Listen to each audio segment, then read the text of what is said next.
Fala pessoal, Daniel Scocco, continuando a série 100 lições de vida para meus filhos, lição de hoje, número 94, entenda os incentivos econômicos.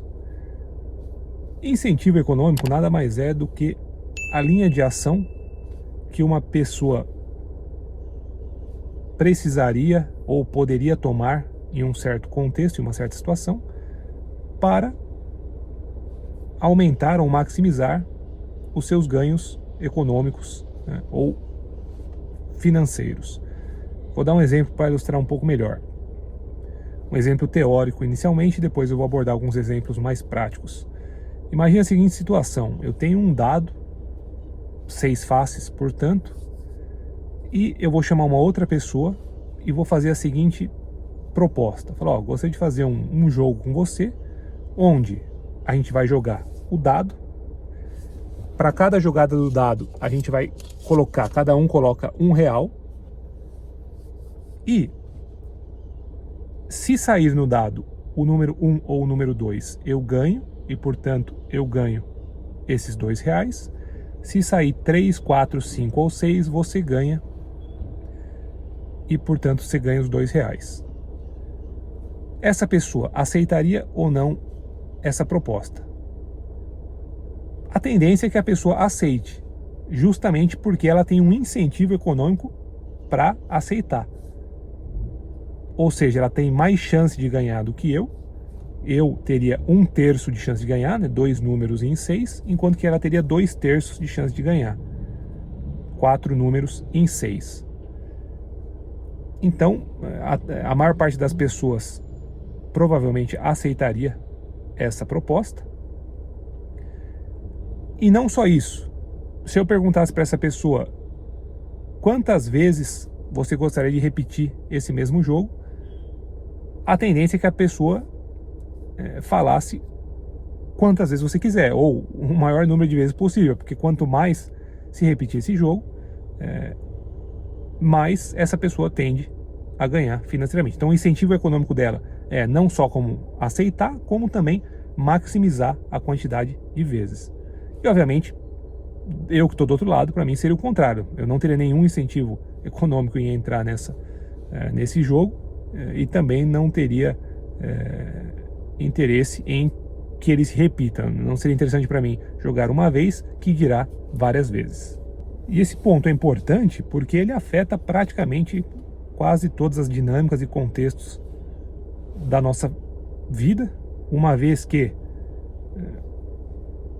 profissionalmente e pessoalmente também, em inúmeras situações você vai estar com esses incentivos econômicos agindo, e também porque o fato de maximizar os ganhos, né, ganhar dinheiro, ter um retorno financeiro, indiretamente afeta praticamente todas as outras esferas, uma vez que o dinheiro é convertido em riqueza, né, como já vimos em uma lição no passado, e a riqueza são os bens e serviços que a pessoa vai utilizar na sua vida, então vai afetar relacionamentos, a sua segurança, vai afetar as possibilidades de escolha do que você vai comprar, o que você vai fazer, onde você vai morar, e assim por diante.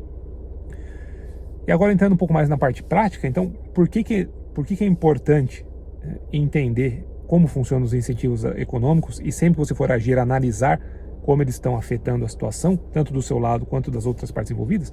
Primeiro porque justamente te permite entender quais são as dinâmicas, né, o que está passando na cabeça das pessoas, o que está acontecendo. De uma certa medida te permite também prever qual vai ser o comportamento das pessoas, uma vez que tendencialmente elas vão tentar maximizar justamente os retornos, né, elas vão agir de acordo com onde estão os incentivos econômicos dela. E um segundo ponto, te permite evitar situações adversas ou não favoráveis para vocês, né, como por exemplo no exemplo do dado. Se alguém te fizer essa proposta, onde você tem 2 números e a outra pessoa tem 4, você já vai entender que não vale a pena para você. Terceiro ponto, é interessante você entender isso não só para evitar situações adversas, mas para buscar situações favoráveis. E quarto ponto, uma das ferramentas mais úteis que a gente tem nas vários tipos de negociações e acordos que a gente faz na vida, é justamente o alinhar os incentivos econômicos, ou seja, fazer de modo onde o seu ganho os seus incentivos econômicos estejam alinhados com das outras partes envolvidas. Tentar achar o ganha-ganha acaba sendo muitas vezes a melhor proposta, a melhor estrutura. Vou dar alguns exemplos práticos agora, vai ficar mais fácil de entender. Então vamos lá, exemplos práticos onde dá para a gente identificar, né, os incentivos econômicos e também entender como as pessoas tentam, como eu falei, buscar esse alinhamento de incentivos, que acaba sendo produtivo e eficiente muitas vezes. Primeiro exemplo, é comum em grandes empresas, se você olhar, por exemplo, no Vale do Silício, as empresas de tecnologia, que são as empresas que mais cresceram nos últimos anos, Apple, Google, Facebook, por aí vai, Microsoft, praticamente todas usam um mecanismo que se chama plano de stock options, onde os colaboradores dessas empresas, a cada certo intervalo de tempo, eles ganham a possibilidade de comprar a um preço muito barato, abaixo do preço de mercado, ações dessa empresa. Eles fazem isso justamente para que o maior número de colaboradores possível se tornem sócios da empresa, e uma vez que ele tem a ação da empresa, se essa ação se valorizar, ele ganha, se a ação perder valor, ele perde também. Então eles fazem isso justamente para alinhar os interesses econômicos, de modo que os colaboradores vão ter mais incentivo para trabalhar duro e tentar dar resultado, porque eles sabem que se eles fizerem isso, eles vão ganhar também com o preço da ação, e se eles não fizerem e a empresa começar a ir mal, eles vão perder também. Segundo exemplo, mesmo empresas que não trabalham com o stock options, ou para todos os colaboradores ou em áreas específicas, eles fazem uma bonificação que é dada em função do resultado, também incentivando os colaboradores a buscarem um desempenho melhor e serem remunerados por isso.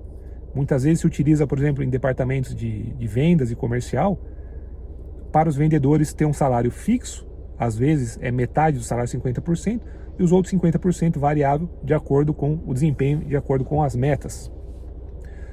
Tudo isso porque, se você tira esses elementos de alinhamento, de incentivos, um colaborador ele poderia falar, eu vou fazer o mínimo possível para não ser mandado embora. Obviamente ele não vai ficar parado o dia inteiro, senão ele sabe que ele vai perder o emprego, mas ele vai fazer o mínimo possível. Esse seria o incentivo dele. O incentivo dele seria fazer o mínimo possível para não ser mandado embora, porque com aquele esforço X, ele já vai conseguir tirar o salário Y. Não tem por que ele fazer mais. Uma vez que você alinha os incentivos econômicos e coloca ou stock options, ou um variável, ou bonificação com desempenho, aí sim ele passa a ter um interesse em fazer além de X. Opa, agora sim eu vou fazer mais, porque eu tenho um incentivo econômico para fazer isso. Terceiro exemplo, até um exemplo pessoal. Eu estava, há um tempo atrás, estudando a possibilidade de entrar com uma ação judicial. Fui consultar um advogado, né, e ele falou, olha, eu cobro X, e era um valor fixo, independente do resultado da ação. E eu perguntei para ele, falei, cara, na sua opinião, quais são as chances que a gente tem de ganhar? E ele falou, não, são muito boas, eu acho que são muito boas essas chances. Eu falei, tá, só que eu tava com a pulga atrás da orelha que as chances não eram tão altas assim, e ele, uma vez que ele ia ganhar independente do resultado, o interesse econômico dele era aceitar a ação e vamos embora, né? E ele não ia ter revés nenhum se ela não tivesse êxito.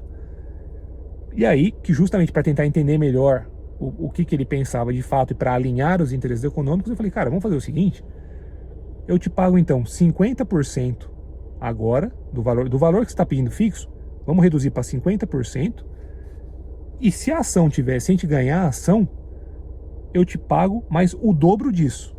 Então, no total, ele ia ganhar 50% a mais do que o valor anterior. Vamos dizer que ele estivesse cobrando R$1.000. A minha proposta foi de 500 agora, e se ganhar mais 1.000. Então, no total, você vai ganhar 1.500.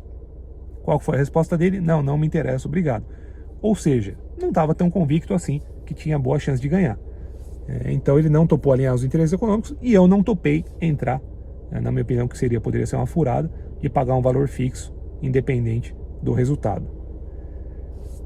Quarto exemplo, vamos supor, saindo agora da questão de negociação aí, de colaboradores, vamos falar agora de um exemplo que algumas pessoas, pode ser que você venha passar na sua vida, que é construir uma casa.